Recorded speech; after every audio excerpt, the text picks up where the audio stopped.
First point என்ன அப்படின்னா breed selection. நான் சொன்ன பார்த்தீங்கன்னா பிரீட் செலக்ஷன் இந்த 10 மேல் கோட்டை ஃபீமேல் கோட்டை செலக்ட் பண்ணி ஒரு மேல் கோட்டை வச்சு பிரீட் இந்த ஃபார்மிங் டெவலப் பண்ணி பொறுத்து இந்த மெத்தட் இந்த 10 ஃபீமேல் கோட்டை செலக்ட் பண்ற பார்த்தீங்களா இந்த 10 ஃபீமேல் கோட்டுமே வந்து பார்த்தீங்கன்னா பிரீட் செலக்ஷன்ல ரொம்ப குவாலிட்டிஸ் ஆஃப் பிரீட் வந்து நீங்க செலக்ட் பண்ணணும்.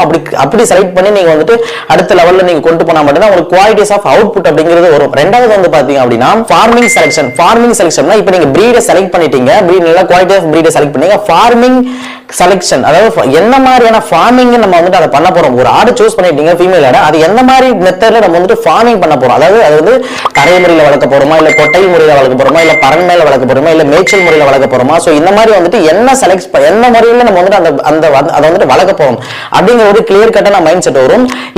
இது எதை பொறுத்து டிஃபரெண்ட் ஆகும் அப்படின்னா உங்களோட நீடை பொறுத்து, உங்களுக்கு தகுந்த அந்த சூழ்நிலையை பொறுத்து, உங்களுக்கு தகுந்த இருக்கக்கூடிய அந்த இடங்களை பொறுத்து வந்துட்டு அது வந்துட்டு மாறுபடும். அது கம்ப்ளீட்டா வந்துட்டு உங்களுடைய விஷன்